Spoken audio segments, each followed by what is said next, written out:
kemi rastin e Trump që, siç po flitet, ai paralajmëroi taksime dhe tarifa, e mbajti premtimin, ai ka premtuar gjithashtu se Kanada do jetë shteti 51 i Shtetit Bashkuar të Amerikës, nuk e dim se do e mbajmë, ka premtuar që Grenlanda do bëhet ishulli i Shtetit Bashkuar të Amerikës, edhe këtë nuk e dim, sepse ka një konflikt, kanali Panamas, gjiri Meksikës që po të shohim humor, okej, sepse ishte një formë e luftës. Nuk ka përfunduar, sepse është në kuadër të luftës ekonomike me Kinën, duke qenë se Kina është tepër e integruar në ekonominë e vendeve të Amerikës Latine dhe Donald Trump, presidenti i Shtetit Bashkuar të Amerikës, është munduar që ta izolojë ekonomikisht Kinën.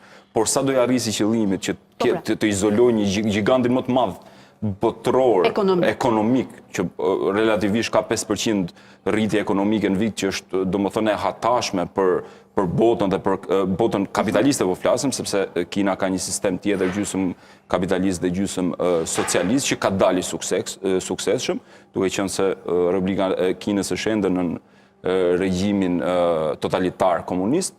Dhe në këtë aspekt do shohim se sa do ja dalin Shtetet Bashkuara të Amerikës ta përballojnë këtë përplasje ekonomike. Se çfarë mund të ndodhi? Mund të ndodhi ndërhyrja në Tajvan me gjumet kineze, jo më larg se ditën e dieshme, paralajmëruan që Republika Popullore e Kinës si vizion të saj për çështjet e sigurisë së saj kombëtare ka rrimarrjen e Tajvanit, sepse ato nuk janë kinezë, janë amerikanë, nuk janë amerikanë, janë kinezë, tajvanezët. Dhe në këtë kontekst do shihet më pas se cila forcë do ja dalë që të fitojë edhe në këtë luftë ekonomike që ka gjasa të degenerojë në një luftë fizike. Do ndalemi tek kjo. Edhe Kosova shqiptare ka qenë po dëshmemor pavarësi nga Jugosllavia, ça gjona mos t'i harrojmë. Tjetër. Okej. Jo, do ndalemi dhe tek po flasim në aspektin historik. Për të shkuar edhe në një luftë jo vetëm tregtare, tek ajo që the.